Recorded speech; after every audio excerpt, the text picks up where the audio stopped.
waxaan idin wadaa war la yaab leh iyo dhacdo aad looga argagaxay isla markaana dad badan fajac ku abuurtay oo ka dhacday gaalkacyo. waa nin isagoo iska dhigaya naag dharkii dumarka qaba sidoo kalena dumar isku soo ekeysiyay gaalkacyo lagu qabtay kaasoo magaciisa la yiraahdo Axmed Cali Shire laakiin la baxay magaca Anisa Cali Shire. haddaba ninkan see lagu qabtay xagee buu ka yimid xagee uu ka shaqeyn jiray sidee lagu ogaaday boolisku hadda xagee ku hayaan dhacdooyinka su'aalahaas iyo kuwa kale oo fara badan iyo ninkan meesha uu ka yimid iyo waxa laga yaqaano iyo kuwa su'aalo kale oo aad u fara badan oo idinka dhex guuxaya ayaan waxaan weydiiyay taliyihii gacanta ku soo dhigay ninkaas ee soo qabtay. waxaan doonayaa adinka iyo taliyaha oo adinkana daawanaya iyo taliyihii gacanta ku soo dhigay oo ilaa iminka haya inaan idin kala dhex baxo waraysigiina dhex maray oo ku saabsan dhacdadan la yaab kale. soo dhawaada muuqaalkan la gareeya sina sheer gareeya naguna soo biira. magacayga Axmed Cali Shire weeye sarkaal saraakiisha booliska kamid ah waan ahay taliya saldhiga kiiskaas marka boolisku baaritaan ay sameeyeen waxaa soo baxay inuu nin yahay uusan gabar ahayn markii hore gabar ahaan baa loo soo qabtay kadib wuxuu isku bedelay qofkii ninkaas baaritaankiina wuu socdaa wixii kale oo soo kordhana haddii lahayn waa laga warheelaya. waaya taliya marka gabar maadaama aad tiraahdo marka hore waan u soo qabanay gabadha marka ma dembi ay gashay baad u raacdeen mase sida loo soo qabtay gabadha maxay galabsato loo soo qabtay marka hore shaki booliisku ka shakiyeen adiga qofkaan uu qof magaalada ku cusub uu ahaa ma ahayn qof magaalada joogay awal joogi jiray ma ahayn adiga shaki booliisku ka shakiyey ma lagu soo qabtay kadib qofkii haddii la wareystay adiga wax lagu qanco uu sheegi waayey baaritaankii markii lasii wadayna waxaa soo baxay inuu nin yahay xagee ka soo qabateen marka waxaan ka soo qabanay xaafadda garsoor laanta afaad ee gaalkacyo. marka ma guri buu ku sugnaa mase meel cidlaa buu marayay guri buu ku sugnaa markii aan ugu tagnay laakiin guri ay uu yaqaanay asagu ma ahayn oo uu joogi jiray ma ahayn guriga wuu tegey waa nalala soo xiriiray markaas guriga uu tegey shakigii dadkaas ay ka shakiyeen booliiskii la soo xiriireen booliiskuna goobtigii tegey qofkii soo kaxeeyey baaritaanku halkaas ka bilowday. marka goortaa gacanta ku dhigteen waa goorma goortaan gacanta ku dhignay waa adigu wuxuu xiran yahay hadda laba habeen ka hor marka inaad hadda maanta shaacisaan oo sawirkiisa la baahiyo maxaa sabab u ahaa oo hore loo shaacin waayay waxaa sabab u ahaa de qofku waa la baarayay waxuu yahay baa la ogaanayay dadkiisi baa la ogaanayay qofku wuxuu u socday baa la ogaanayay baaritaan baa ku socday markii dibaba la ogaadayba qofku inuu yahay saa u bedelan yahayna waa saasaa loo shaaciyay. waayahay marka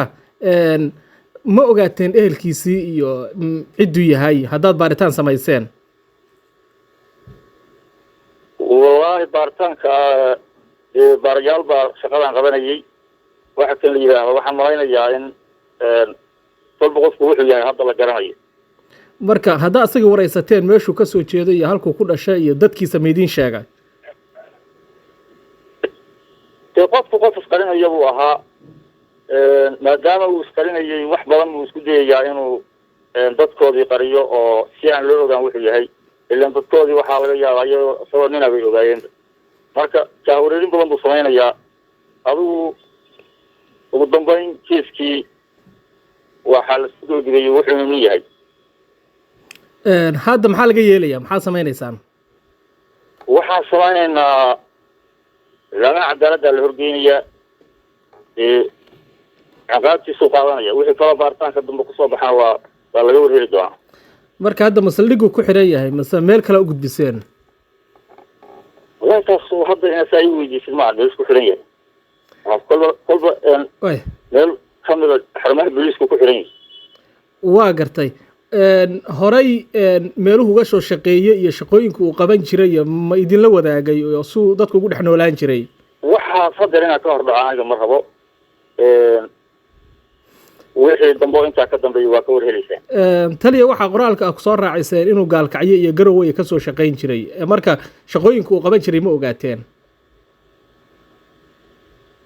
uu ka qaban jiray magaalooyinkaas shaqooyinkii uu qaban jiray iyo wixii macluumaad ah ku dhiman waa laga warhelayaa taas inaan ka hor dhaco ma haddeer ayada ma idiin sheegay waxyaabaha ku kalifay inuu habkan isku ekaysiyo isku bedelo waxaas waxay quseeyaan baaritaanka dambe adiga waa laga warheli doonaa annaguse wixii hadda kiiska gacanta ku haynaa sidii isu bedelayna dee waaba la socotaa wixii intaa ka dambeeyana wixii haddaan hayno iyo wixii in warbaahinta lala wadaago ay tahay waa la wadaagay waaya taliya adoo raalli ah lahjadiisa uu ka hadlayo markaa baarteen mudugba mase gobolada puntland oo kale mase waa koonfurta iyo waqooyiga meel kale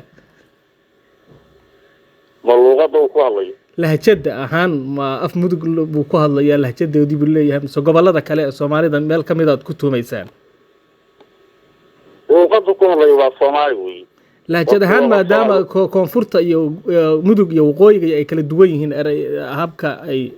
dadku u hadlaan markaad eegto luqad ahaan ka duwalaagta lahjad ahaan qofka hadalkiisu soomaaliga waxba kama bedela si caadi ahoo af soomaaliga u hadlaya waxaad tiraahdeen waxaa la yidhaahdaa magaciisa axmed cali shire axmed shiraha isaga ma la aqoonsado inuu wadanka degan yahay in kale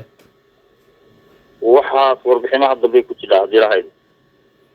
waayahay kiisas noocaan oo kale horey ma idiin soo mari jireen taliya mase waa kiiskii ugu horreysay oo aad gacanta ku dhigtaan noocan qof ah wallaahi hadda intii anigu waa shaqaynayay waa laga yaabaa inay soo madhay ay dhacday arrimaha kale hadda ka hor waa laga yaabaa laakiin aniga ma xasuusin intii markii aad baahiseen maadaama uu barihii bulshada aada ugu baahay cid soo xiriirtay oo sheeganaysa inuu ay dhashay iyo ma garanaysaan ehelkiisa ay mid la soo xiriireen maya aan cidi la soo xiriirin waaya aada baa umahadsantaha waa hagaag waxay la tahay xog badan waad hesheen inkasta oo taliyuhu su-aalaha qaybtood uu aada uga gaabsanayo xogtiisa markaad eegtina uu meelaha qaybtooda oo kale xogihii aan uga baahnayn aynu ka helin kiiskan kiis la mid ah ayaa shalay muqdisho ka dhacay oo nin asna dumar isku ekaysiinaya ayaa magaaladaasi lagu qabtay dhacdooyinka noocan oo kale ah gudaha Soomaaliya aad ayay ugu soo badanayeen waxaana meelo kala duwan ayay ka dhaceen dadkuna siyaabo kala duwan bay uga hadlayaan kuwa ayaa waxa ay xoojinayaan in cadaaladda la marsiyo dadka noocaas oo kale ah sharciga islaamku wuxuu ka qabana lagu qaado halka dadka qaybna ay leeyihiin kiisaska noocaan oo kale ah waxay u baahan yihiin cadayn badan iyo inaan lagu degdegin iyo inay dadku ka fiirsadaan sababtoo ah bay leeyihiin kiiska noocaan oo kale ah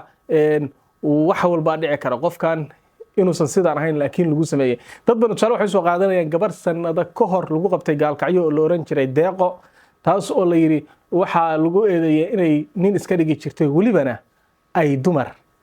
qabtay oo ilaa laba xaas ay lahayd laakiin kiiskaas meel ku dambeeyay